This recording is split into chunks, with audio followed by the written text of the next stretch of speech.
And this is funny. You said Popeye. I say pie. It's Popeye. Pie. It's Popeye. No. Popeye's chicken, pie. I mean, it is like, clearly, if you look how it's spelled, it's Popeye, but I've always said pie. And you know what? My whole family says pie. No. Well, howdy, y'all. It is the Talkin Texas podcast. Thank you for listening. I'm Chad Garner, Daniel Meese to my left. What up? And it's a new year, 2026. Can you believe it? We're here. It's happened like every year of my life. Y2K seems like quite a ways away. I started talking to people about it, like my kids, and it sounds like I'm talking about the Great Depression. My kids still freak out. They're like, "You were born in the 1900s." Like, why do you say it like that? Yeah, that does sound horrible. The 1900s. That's so funny. Gosh, it's just drifting further into the past. But hey, we got a new year ahead. Thank y'all for listening. Like, subscribe, do all the things. Are you a New Year's resolution guy? I need to get better about it. Well, I feel like I have, but this year I did make like a ton. I have a trip resolution. Of like, I want to go somewhere. What's that? Okay, so I've been telling my girls who are now 16, 15, and 9, one day we're going to take you to Disney World. Okay. One day. Uh-oh, the one day is here. It finally came. Okay, yeah. Hopefully, we'll see. I haven't bought the tickets Disney yet. World is, oh man, that's a lot. We like to call it an investment. Yes. A mental investment. And they better realize the investment we're making in their happiness, or else they're spoiled little brats. I mean, if it was cheap, we'd take them all the time. Yeah. Disney ain't cheap. It is pretty magical. And now there's Disney people who are crazy. And there's a lot listening, and they go every year, maybe multiple times a year. But are they taking a family of 5 or more? Yeah, no. I don't think so. It gets crazy. I don't think so. We've done it different ways. We've done Disney twice, and Laura and I basically had a discussion. It's like, we can handle it every 4 years tops. But by that calendar, we were supposed to go last year, and we didn't. So I think we're pushing this one out a little bit. Gosh. Although I say that with like, I'm calling myself out. We are going to Universal. Okay, that's down the road. I know. But like Universal with the Harry Potter world and all that chaos is like, that is becoming a serious Disney competitor. It really is. Like the robots and stuff they're doing. Dude, insane. My son has been twice because my mom took him. What? Yeah, when he was little. This is my mom. This is Susan Garner. She bought a season pass because it was cheaper. Okay. You know, okay. And if we go back twice this year or 3 times, we'll make money. Oh, it's a Susan math. And so like she brought them twice in 1 year, her and Fielding and his first cousin. Okay. And like, so he's been begging to go back, and we've taken him to Disney with the other people. And so we're going to Universal with like the chaos of the cousins. It's my parents and all the cousins. Wow. And my brothers and sisters and stuff like that. So it's gonna be big. Yeah. But like, Universal, even though it's growing, I don't consider it Disney. Disney's like a thing. That's like a core memory. It is. Universal's like, we went to Six Flags. But they're both about the same price? I think. I think so. Yeah. I mean, I kind of wanted to. I'm hoping Universal. Susan comes through and covers the family. I think the rule, like I forget, covering maybe the lodging or something like that. So anyway, Susan, can you cover my family? Yes, Susan. The Susan GoFundMe of Daniel. Can you, Susan Garner? If you watch The Day Tripper, you know Susan. She's with us all the time. So I mean, Disney's going to be awesome. It really is awesome, and it kind of is really magical. Kind of really magical. This is sounding better and better. It's not so magical that I want to empty my bank account every year, but maybe twice a decade. Okay. Maybe once a decade. I don't know. It's like put a down payment on a house or go to Disney World with a family for a few days. But I will say, like, there is an age when that's maximizable. And your girls are at the upper end of that age, but they're still in it, I think. You got to get it. And we told them no for so long because it's like, okay, you're 4 or 5 years old. Yeah, you're not going to remember any of this. And I'm not saying it's wrong because people do that. And I bet you that if you could afford it, those kids are going to enjoy themselves so much. Yeah, but they're not going to remember. Yeah. So many people are like, we brought our kid to Disney, and he's in the picture going, they're sleeping in a Stroller. I'm like, exactly. You used him as an excuse to skip the line. Exactly. Because there's a stroller like process. Well, Jordan actually told me, she's like, because I messed up my foot. Daniel in the boot. The boot. So, dude, keep the boot. I was told, I was like, if it's still messed up when you go, dude, it might actually be messed up. The boot is gonna get y'all the pass. I've been with this boot. Walmart and Target, I can tell you right now, have the little electric scooters. Yeah, I'm loving those things, man. Jordan was like, "You cannot be serious. You're really going around in that." And I was like, I technically can't walk that well with this. It slows me down and it hurts if I walk too much. So I'm like, I'm all over it. Last night we had to go to Kohl's. Oh, yeah. They only had a wheelchair. And she was like, I'll push you. I was like, nope. So I was wheelchairing around. Yeah, wheelchairing. Wheelchairing. Is that a word? I don't know. Yeah. But, dude, I always wanted to use them as a kid. You know, your parents like, no, you can't. Those are for people that need them. You need them. I needed it. That's amazing. And so lately, I'm like, hey, do you want to go to Target? You want to go to Walmart? I'm going to go to Walmart. Walmart's, they're pretty good at Walmart. They go faster. Yeah. So in December, Daniel missed a day tripper shoot. You haven't missed a day tripper shoot in years. It's been a long time. And so we had a couple other camera guys that kind of came in, and I had to step up and direct, which is like, I need Daniel. Where's Daniel? But dude, we could have gotten a Rascal scooter for you. I told you, if you get a Rascal, I'm all over that thing. I mean, they do make them with the trailer hitches. You go down the road. We got the Don Hewlett truck and throw it in the back. Hey, come on. That's true. All right. So if that foot stays hurt for another couple months, we are investing in the Rascal. And I'm going to love watching you rascal up the wheelchair ramps and stuff. It's going to be amazing. All right. So Disney, that's the New Year's resolution? I think for now, that's the big one. Okay. Like, no, that's as far as tripping goes. That's a good one. Years ago, I wrote out a list, and you've got so long with your kids, but I was like, at this age, my kids will be 17 and 7, right? They're about 10 years spread between Fielding and Shepherd. And I was like, what's a trip for that? And so I literally wrote out the next decade of like, if we were going to do this trip, we would do it here. And this year, the trip that I wrote, and this is like 5 years ago, was catamaran, the Caribbean islands. Oh my gosh. I don't think that's going to happen, but I'm going to look into it. And if you go to the Caribbean islands, you go in and like the islands are almost mountainous. And then they've got these little coves that make beaches. And so many families or groups, whatever, they just catamaran. They live on a catamaran. They park in these bays. They dinghy to shore, to swim, eat, whatever. And then they spend every evening or day just bouncing to the next island. I'm like, that is a dream vacation. Vacation. That sounds amazing. And I was like 7 years old, maybe old enough to not fall off and get eaten by a shark, maybe. So I don't know. I mean, that one is going to be even more expensive than Disney, though. So I think about as expensive. You know what's sad is like you hear something like that and you're like, oh, that's way more. It's like, nope, it's about the same cost as Disney. Yeah, I mean, maybe. And if you think that's expensive, the Disney cruise is like even more than going to Disney. Oh yeah, you're cruise guys. We did do a cruise a couple years ago, and ever since then, we're going to do cruises. Yeah. Well, they don't call it the Big Red Boat anymore, right? It's something else. The Disney one? Yeah, the Disney cruise. I have no idea. It used to be the Big Red Boat, and that was synonymous with Disney cruise. Yeah. So I don't know. Maybe they decided red paint got too expensive. Like, well, we can't do that with the big pink boat. As far as Texas goes, I've got 8 counties left to hit 254. You're so close. I don't think this is the year, though, man, because they are in the worst places. They are out there. Yeah, the top of the panhandle. Name a few of them. What have you got? Oh, gosh. Went to Ochiltree County. I've got to get back to, Jack County? Or no, Baylor County. Wait, where's Baylor County? It's like west of Fort Worth. It's this one random county that you don't ever drive to on the way to anywhere.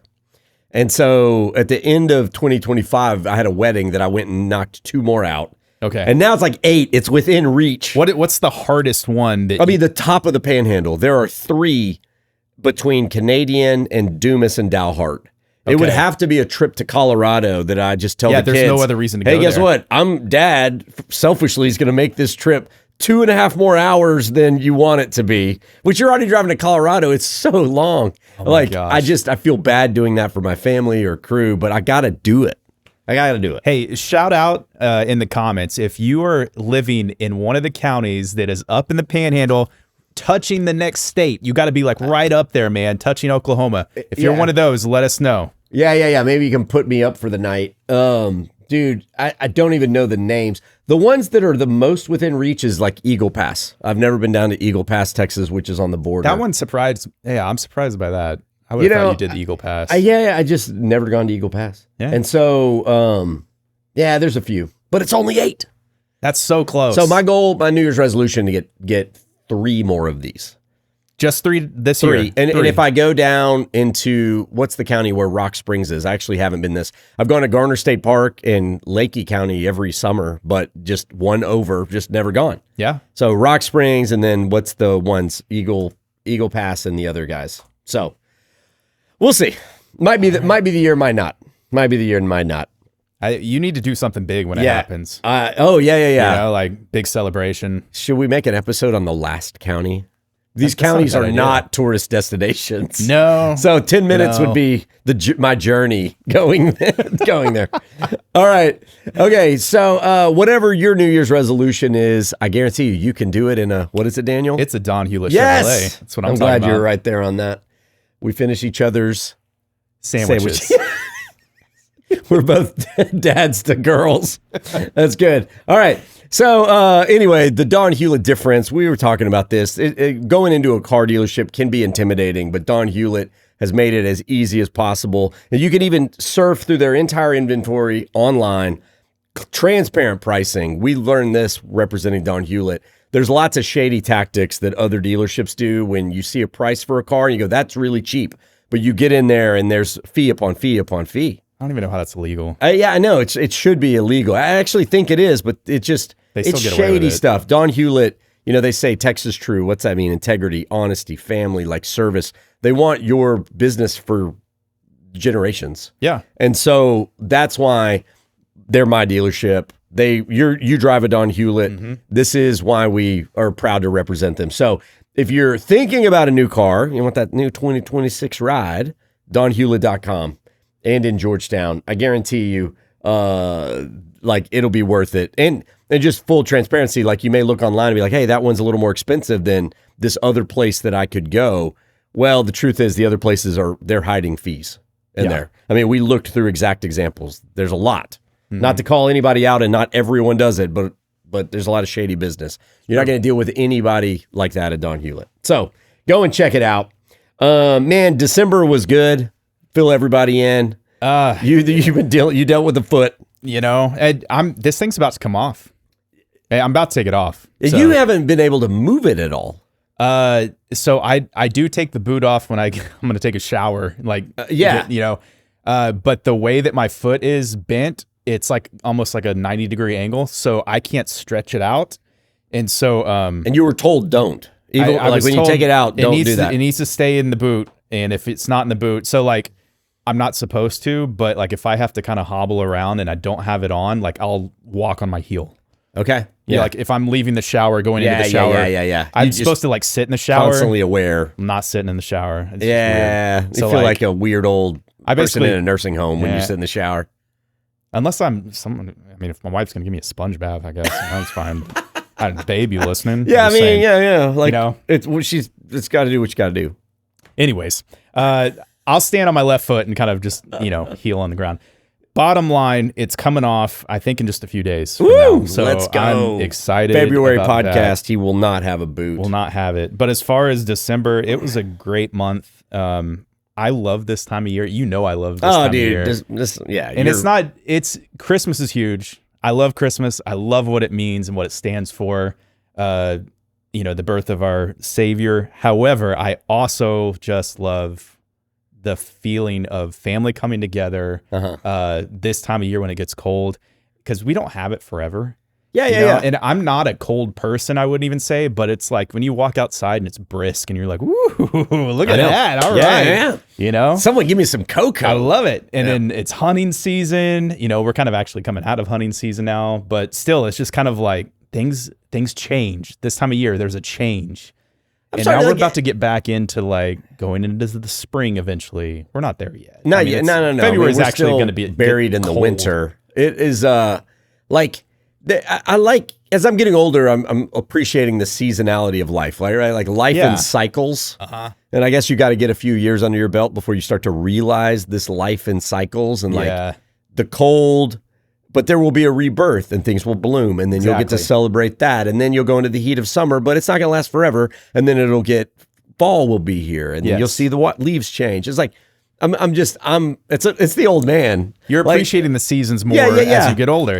Why is that old man sitting on the bench watching trees? He's watching the leaves fall. It's something. What's up with him? Your DNA changes as you get older. I could sit on a bench and watch leaves fall. That's just what. That's what you do. So, we filmed a Galveston episode in December. That was amazing, even though you weren't there.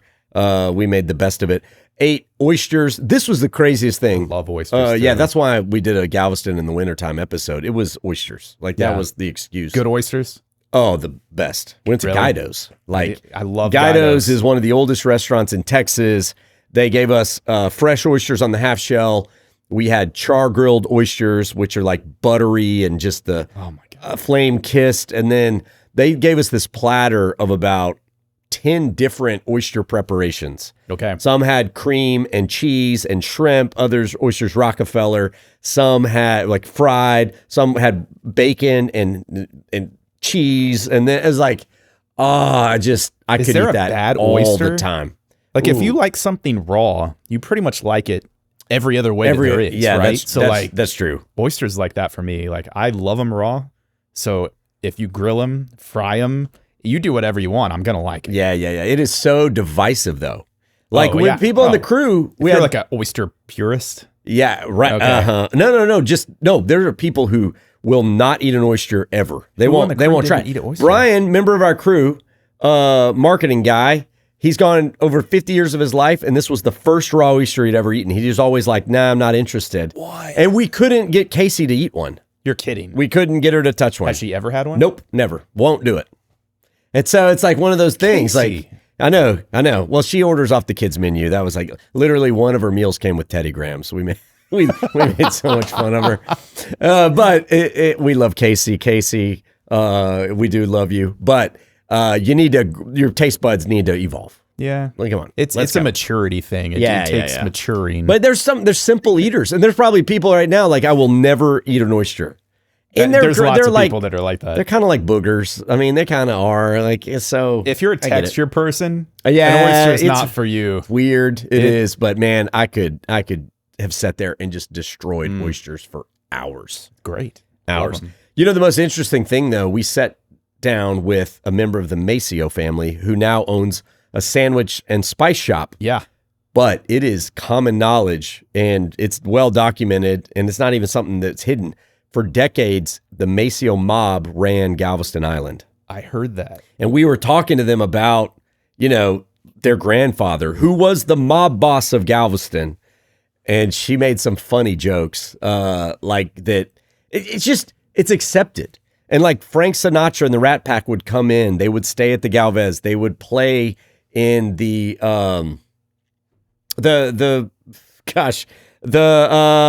a famous nightclub off the Balinese Room off the coast. Like it was just well known. Yeah. The Italian mob ran the island. Wow. At one point, I think she said her grandpa had every shrimping license in the Gulf. Like they controlled all of it. Oh my gosh. All of it. And he started a spice company as a little hobby.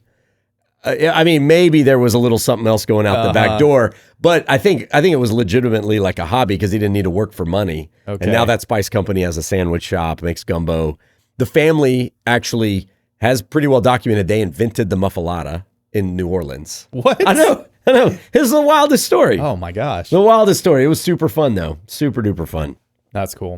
All right. So let's get into our Texas stories before this podcast goes on too long. Y'all know this. Meanwhile in Texas. While you've been listening to this podcast, lots of stuff's been going on in the Lone Star State. This is Meanwhile in Texas. The craziest stuff we found this month in the Lone Star State. Daniel, what'd you find?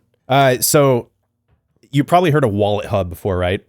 Yeah. They just recently put out a top 10 list of the most fun cities in America. Okay. And wouldn't you know it, Texas took 2 of the top 10. 2 of the top 10. Okay, let me guess what the cities are. Austin, for sure. Because Austin's kind of a cool kid. Austin did make the list. They're number 8. Austin, what, funnest? Yeah, funnest. Funnest cities in America. Man, San Antonio, because it's got so many tourist attractions. San Antonio. See, San Antonio was the 20-something, maybe 23rd or something. Okay. What was it? El Paso. It was Houston. Fort Stockton. No, no. Houston. Houston made number 6. No, since Astroworld left, Houston, no. I know I'm struggling a little bit. I'm trying to think through it. So, as far as top 10 cities, there's only one other state that had 2 cities in the top 10. Can you guess what state? Oh, man. California, Los Angeles, and San Francisco.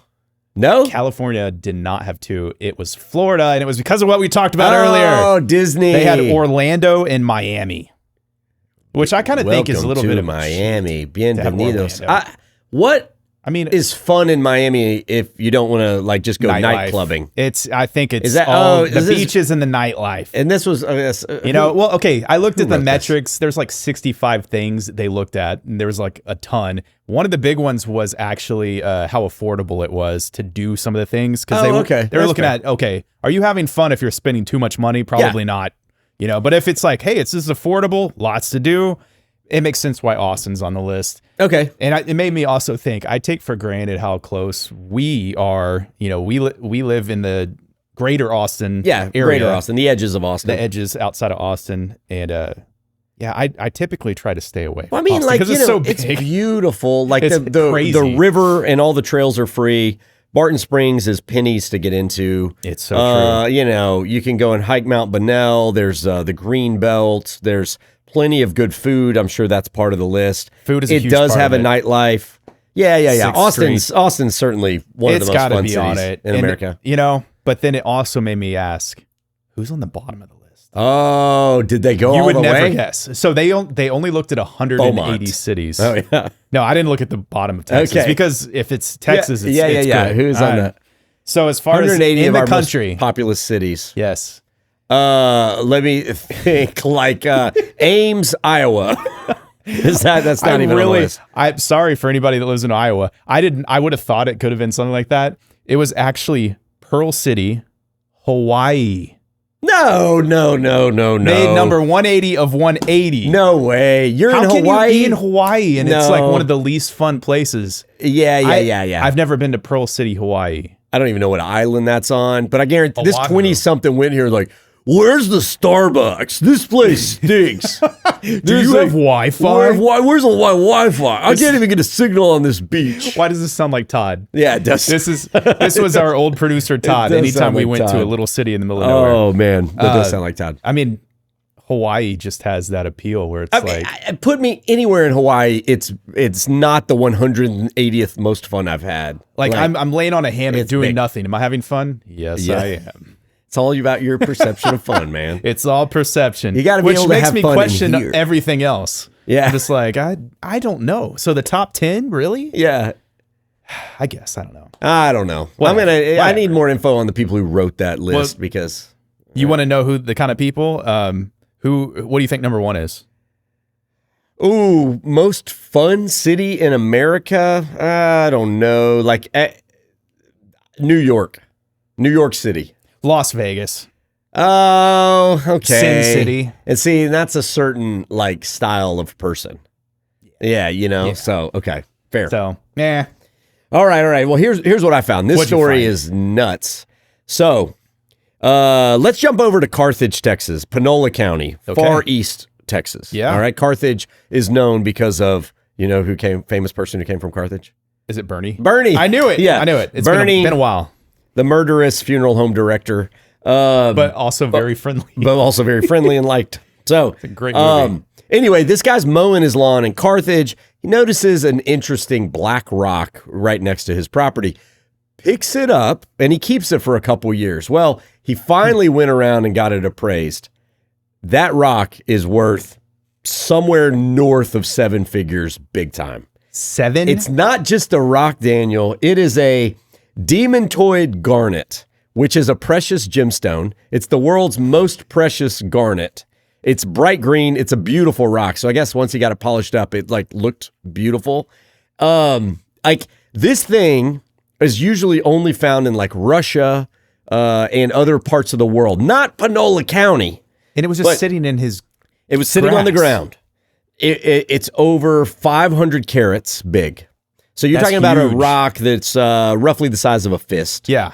And if you look, he's getting it appraised currently, so we don't know what this thing is worth. But I was looking, how much is demontoid garnet worth? On the low end, it's $500 a carat.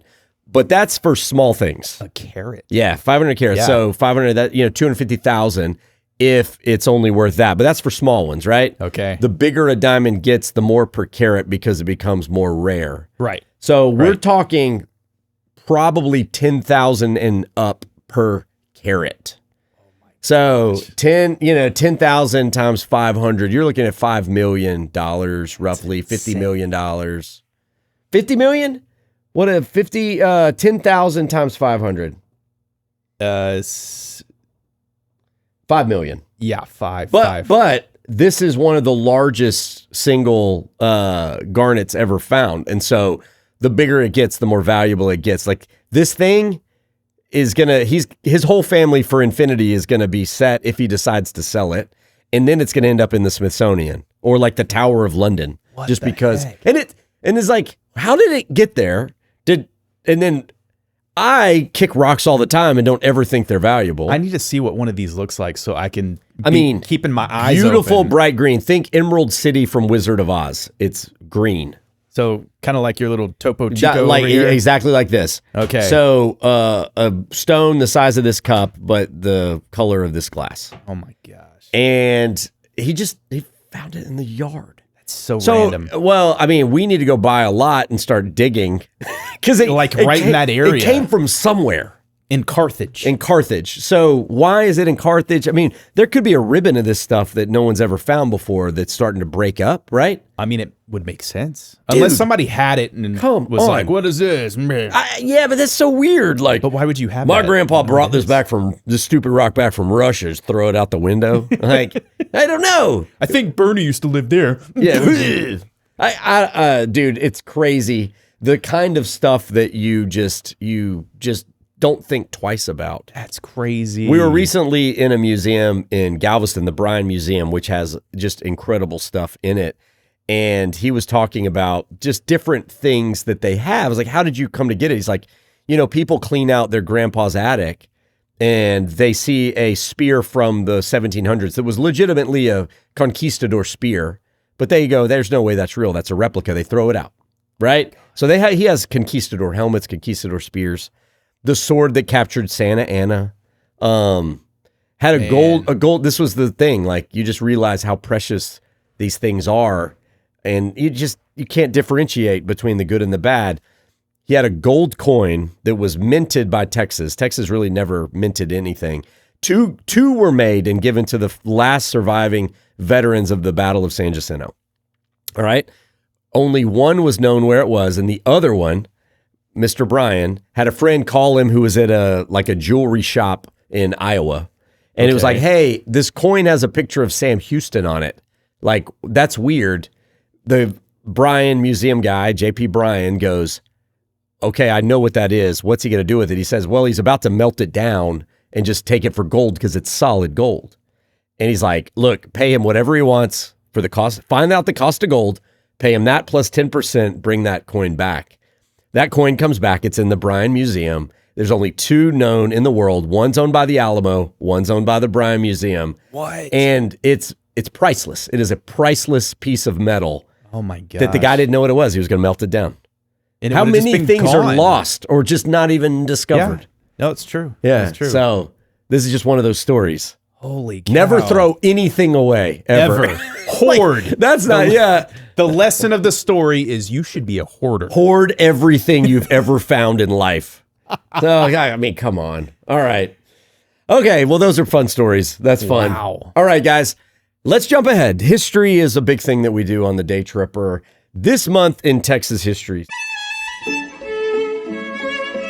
So, Daniel, the most famous person to ever come from Victoria, Texas. You know him, even though you don't know he's from Victoria. And not just you know him, the entire country knows him, probably the entire world. Oh. He's Popeye the Sailor Man. Popeye? He eats all his spinach and I can't remember the song. I'm Popeye The Sailor Man. He lives in a garbage can. No, that's not what it goes. No? Okay. No, well, that was kind of what mind. kids said. All right. Well, anyway, Popeye the Sailor Man this year turns 97. Wow. He is officially, according to the creator of Popeye, from Victoria, Texas. And I was like, how is that? Like, because I'd always heard Popeye was from Victoria, so I started looking into this thing. All right. The cartoon character. The cartoon character Popeye is as, and this is funny. You said Popeye. I say Popeye. It's Popeye. Popeye. It's No. Popeye. Popeye's chicken. Popeye. I mean, it is like, clearly, if you look how it's spelled, it's pie. Popeye, but I've always said Popeye. And you know what? My whole family says Popeye. No. I mean, that's clearly not the way you say it. It's Popeye. I mean, all this stuff came from Susan. We had stayed at her house and we were changing the sheets on the beds. She was like, y'all need new pillowcases? What? I was like, Mom, what is this? It's a pillow. It's like, it's a pillow. But it was always pillow. I'm like, Mom has never said anything but pillow. And I used to say pillow. Pillow. So I'm yellow. Whatever. Popeye, the Sailor Man. All right, here we go. So our spinach eating superhero was created by a cartoonist named Elsie Chrysler Seeger. All right. E.C. Seeger. And this character was created as a cast of a cartoon strip called the Thimble Theater, which included all the rest of them, Olive Oil and Brutus and all the other cast of folks. So Seeger was born in Illinois. I'm like, well, then how is Popeye from Victoria? But okay, Seeger's an interesting guy. He starts drawing comics. He gets kicked around a bunch of newspapers at the beginning, in the early 1900s. He's living in California, and he creates this guy named Popeye.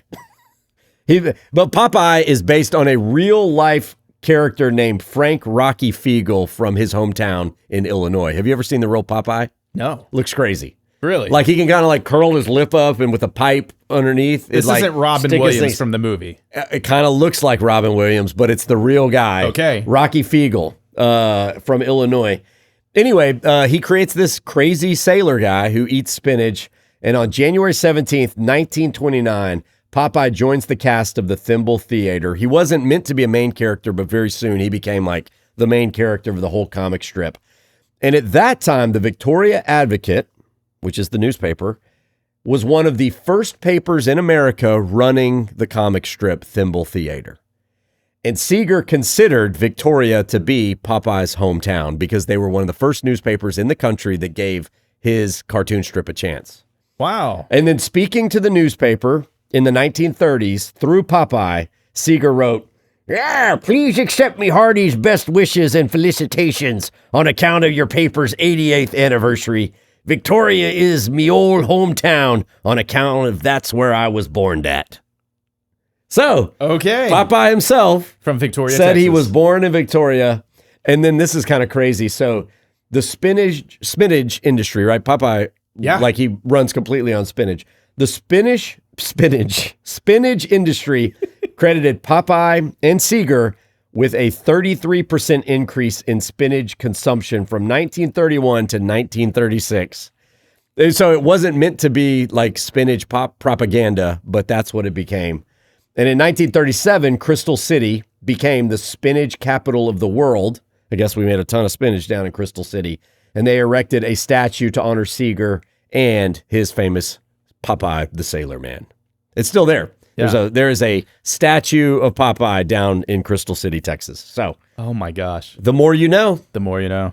Popeye By the way, was a Texan. He says, "I am what I am, and that's all what I am. I'm Popeye the Sailor Man."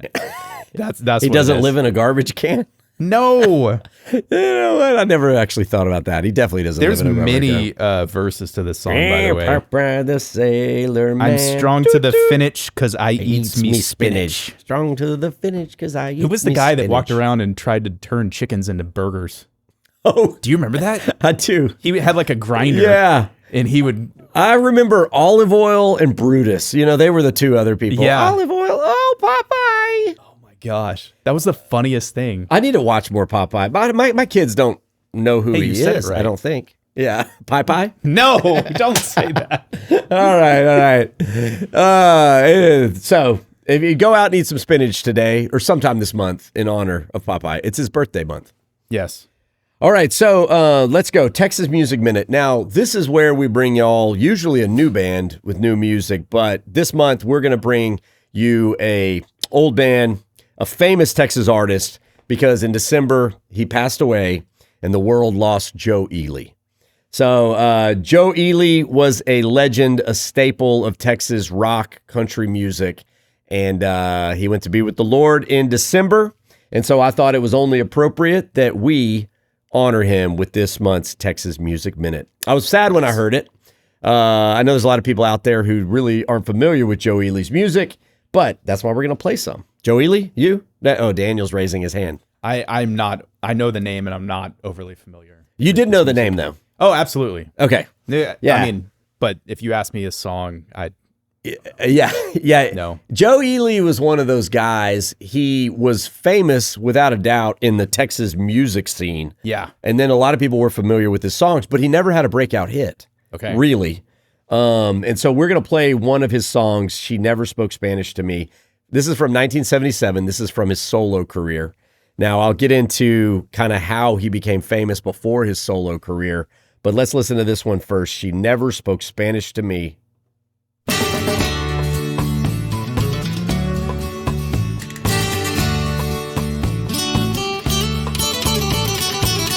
I met her in old Mexico. She was laughing, sad and young, in a smoky room no one could see. Her favorite poets all agree Spanish is a loving tongue, but she never spoke Spanish to me.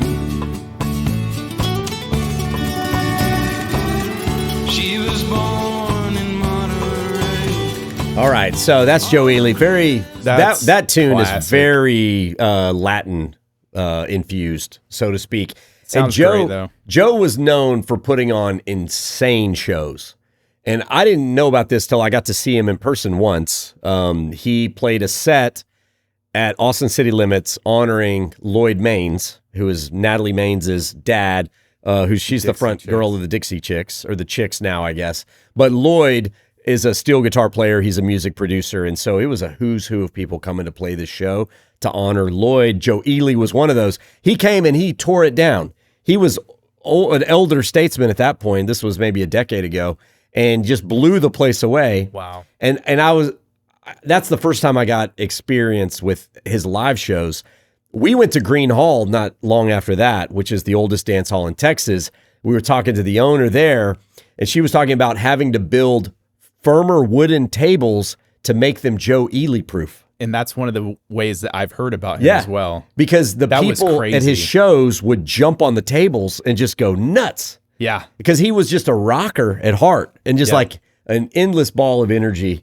So Joe Ely was born in Amarillo. He was kind of raised in Lubbock, and it was during the point of him being raised that he met two other musicians, and this is what really catapulted him into the world of like professional country music. He met Jimmy Dale Gilmore and Butch Hancock, and he formed a band called the Flatlanders. The Flatlanders. So they were a super group before any of them were even known. Yeah. And the funny thing about the Flatlanders is they broke up shortly after their debut album. So by the time the album came out, really they didn't exist. They were a flash in the pan. But all three of them went on to have incredible solo careers, including Joe. And so the Flatlanders, this is probably their most famous song. This includes Joe Ely as a member of the band. This is Dallas by the Flatlanders. And Jimmy Dale Gilmore is the lead singer. He's got this really kind of fun, nasally vibrato he does. I love Jimmy Dale Gilmore. Did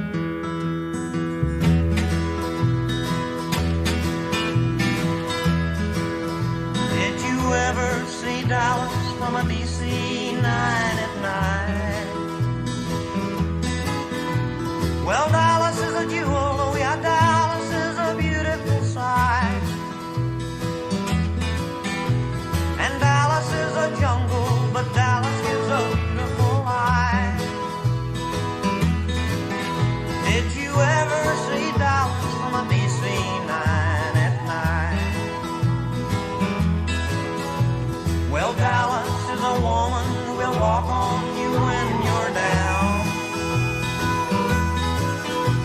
But when you are up, she's the man you wanna take her. All right, so that's Joe singing backup vocals there. And the funny thing is they re-released that album in 1990, and the name of the album was, well, they in a bunch of old recordings, More a Legend Than a Band. Oh, wow. Because by the time the Flatlanders got famous, they were already broken up. And so people talked about, the Flatlanders, but they never really existed much. So like everybody knows, and I know about the Flatlanders before I knew about the different artists, but it's hilarious. They were like a year, maybe just like a flash in the pan. 72 to 73 they existed, and then they went all their own ways. They did come back together for some reunions, and this is in 2002. They released this song, Sitting on Top of the World, which is a good track. This is Joe Ely sings the front of this track, and you kind of get an idea of his energy.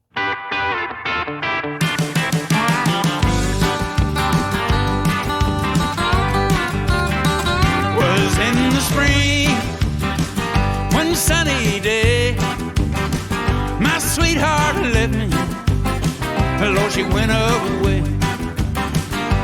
Now she's gone, and I don't worry. Whew, I'm sitting on top of the world. Call me up from down in El Paso. She said, come back, Daddy, you know I need you so. Now she's gone, and I don't worry. Lord, I'm sitting on top of the world. Well, I worked all the summer. All right, so there you go. Look, I like it. A tribute to Joe Ely, who we lost last month to Parkinson's and complications with pneumonia. He got unhealthy there at the end, but his music will live on forever. Y'all go out, listen to some Joe, crank the tunes, and enjoy truly a Texas songwriter, legend, and performer extraordinaire. Joe Ely, ladies and gentlemen. All right, so let's jump ahead. Questions from the back seat. Are we there yet? Hey, can you pass me the snacks? When are we gonna stop? I gotta go. This is one, Daniel, you can answer. Do you do all the driving on your travels? Comes from Edward Escobar. Do I drive all the time? All the time? No. Almost, though. I think you drive probably more than any other talent I know. I do drive. Yeah, But there, yeah. There are some times where it's like, hey guys, I got to send out some emails. I'm going to hop in the back. That does Daniel, happen. Can you drive? That does I'm happen. like, yeah, I'll drive. Usually I've got to write my walk and talk, which is the first thing. I'm like, I haven't. It's like, we're written about this to at go all. shoot this, and I've got it all up in my head. I got to write it I got to down. like wordsmith it out on what we've got. But yeah. I would say like 90% of the time, though, you're driving. Yeah, I like driving. Yeah. Like I just, it's more, put on some tunes or a podcast or whatever. And like, I don't know, like maybe it's a control issue. Maybe I'm a control freak. You would prefer to ride. It kind of depends. I think most of the time I'd prefer to ride as long as the person driving knows what they're doing. Okay. Yeah. It depends. Yeah. I don't know. Unless I'm going fast and furious style, like I just like, hey, take it easy. I'd like to just ride. Cruise control it. Yeah. Plus, it's like it's gonna be a long day. I'm trying to think through all the things, and like what's gonna happen. And so, if I'm driving, I'm just always like just focused. Okay. Yeah. So locked in. Yep. I like to drive, so I do drive most of the time. But there is a time I'll pass the wheel, and at that point I'll sit in the back. Like I rarely said shotgun. Anytime I said shotgun in my truck, it's like, this is weird. What do I do with my hands? You know? All right. Okay, this comes from Karen Morris Jones, and it's just a question. I don't know why she asked me, but she did. Where was the first oil derrick used in Texas? I don't know if we really know. I'm an oil derrick expert. Out in Midland, Odessa area. So you would think, but no, actually, the first oil fields that came in Texas were in East Texas, which makes sense because the West wasn't even settled at all. So true. That makes sense. I grew up in Southeast Texas. Spindletop was like the thing. We still had Spindletop days. And that Lucas Gusher came in, I believe, in 1901. That was the first major oil discovery in Texas that changed the oil industry forever. It like catapulted the world into like the modern oil industry. But oil had been found before. And I looked this up. Thank you. Okay. Thank you, AI.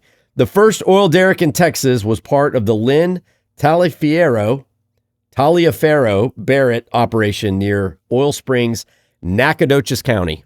Okay. So Nacogdoches, 1866. Oh, wow. That's like Civil War days right after, marking Texas's first producing oil well at a depth of only 106 feet deep. Oh, my gosh. Yeah. And so it was a small, short-lived venture until a bigger boom in the 1880s and the first major oil discovery, well, to a certain degree, in Corsicana in the 1890s. So the first oil wells in Texas, all East Texas, and that's when Spindletop hits right at the turn of the century, and oil is, forever shapes the economy of Texas.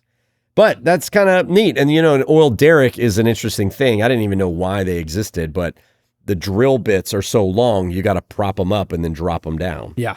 So, I don't know. Didn't even understand that as a kid. I'm like, that's just how oil comes out. It's got to, it's how you attach the hose so it squirts up in the sky. All right. Here's another question from Steve Haldeck. Have you checked out Palo Pinto Mountain State Park in Strawn? So Palo Pinto Mountain State Park is going to be the newest state park in Texas. That's right. Yeah. But it's opening up. Let me see. I meant to look this up. Called. It's opening up right now at the very beginning of this year. It says it's opening up. The latest is it's going to open up sometime in 2026. Yeah. So they've been working on this thing for like 4 or 5 years. I think it's been longer than that, but they've physically been putting in the roads for that long. And it'll be the first new Texas state park in decades. That's crazy to think. It's cool. It's fun. Yeah. So I'm very excited. I haven't checked it out yet because it's not open to the public. Might need its own episode. We'll probably go up there. Eat another one of those Mary's chicken fried steaks, which is all the rest of the stuff in Strawn. We need to go up there. That's a big deal. But the cool thing is, I was just talking to someone, because Palo Pinto has taken so long, they've changed the way they're going to roll out state parks. Because now, and there's like 7 or 8 state parks in the queue, and the idea is we don't need to keep public access back until it's ready. So we're going to start letting people who know there's no amenities get in there early. Okay. Guided tours, then that will roll into just free pass, like go on your own, no amenities, don't die, but go enjoy. And then they'll have a rolling open as opposed to that makes sense. Y'all stay back, we're working. Also, there's like natural things that a park has. It would be nice to have people that are out there that are capable and kind of see like what the natural flow is. Like maybe there's these big trees. It's like, well, you got to go around it, but you can go left or right. Well, why don't we make a path that kind of dead ends in the trees and then it goes both ways? Yeah. Instead of just like, oh, we think it would be like this, so let's just do it like this. Let people get in there and start making game trails on our own. Yeah. That's cool. So stay tuned, y'all. Palo Pinto Mountain State Park. And yes, there are mountains in Palo Pinto, which is all west of Fort Worth. Beautiful up there. All right, guys. If you've got a question, leave it on the podcast thread. We would love to answer your questions, or email us podcast@thedaytripper.com. Next up, fan rants and musings. Hey, Day Tripper, I got a bone to pick with you. Oh my goodness, it's the Day Tripper. We love your show. Hey, before anybody has a rant, I actually just remembered. You have a rant? His name is Wimpy. The guy with the little thing, and he'd go after the chickens. That chased him, trying to turn him into burgers. Wimpy. That was going to become a rant. With the thing. Somebody was ranting when they heard that. Wimpy. How could you ever forget that? Yeah. And there's like Wimpy's Burgers, isn't there? I don't know what There's I was thinking. Popeye's Spinach and Wimpy's Yes. Burgers. Yeah. All right. So fan rants and musing is just people who like have something to say. It's not a question or it's like an observation or sometimes like a total insult. This one came in. It was interesting. This was on our Castroville episode on YouTube talking about parisa, Oh, yeah. which is the raw meat good. appetizer that we ate. It is it's like raw meat sausage without the casing. It gets put in a pile. And someone writes in and says, hey, parisa is kind of like tiger meat up north. Tiger meat. Tiger meat. Yeah. This person said, I came to North Dakota for work and, of course, explored the place and surrounding areas. And I came across a little raw meat treat. I like it. It's like parisa, and I'm going to have to try some next time I'm down in Castroville. So I look it up, and sure enough, tiger meat is a North Dakota, South Dakota thing, and it's raw ground beef dish, popular in the Midwest. I think it also reaches down to like Ohio and Iowa, particularly among communities with German heritage. So it's like a German thing. It's essentially a regional variation of steak tartare and does not contain actual tiger meat. I was just thinking, yeah. like when you were explaining, I was like thinking in my head, okay, it makes sense. This is to throw to the tigers, like raw meat. Oh, It's tiger meat. It's not meat that of makes tiger, sense. That makes sense. I guess like that's what a Maybe tiger would eat. right? So, Raw meat. suppose like I thought parisa was just a regional thing for Texas, but evidently it's a little bigger. Yeah. And it has to do with the German heritage. Well, so my dad's side of the family are Lebanese, and they have something called kudbe, and I'm probably saying it wrong. Kudbe, Okay. something. Anyways, there's a lot of people that actually like to eat it raw, and it is very similar. It's like a little meatball kind of thing. Theirs looks almost like a football if you made it with meat, like a Okay. meatball. And it has like lentils and different things that are more Middle Eastern All right. in All the right. seasoning. But again, it's raw meat. And yeah. Eat it on a cracker or a piece a of lot bread? of people will cook it in an oven. Okay. But people will eat it in its raw And it's raw form too. So like I think it's just something that Americans aren't as accustomed to. Yeah. And so Germans brought it over, and I'm sure many other cultures have the same or something similar. Yeah. So I didn't know. Now I want some now. Like I it would should. kill for some right Right, now. it was so especially good. being on keto. Yeah. It was right up your alley. I bet you the ones up north don't put jalapenos in it though.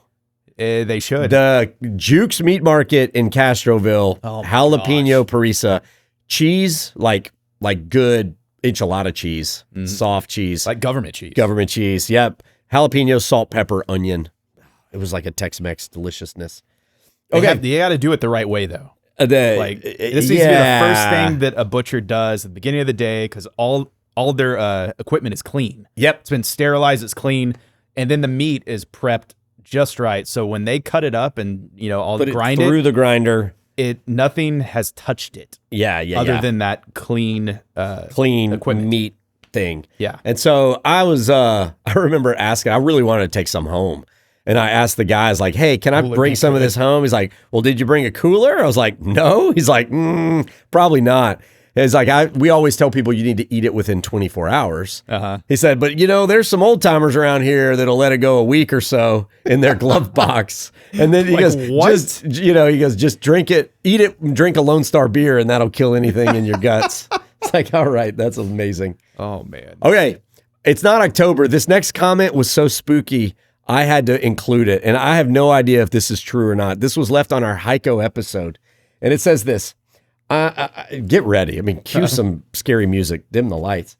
I'm 48 years old, and my mother has had an obsession since I was a little girl. My mother loved collecting antique dolls and figurines and those exact clowns.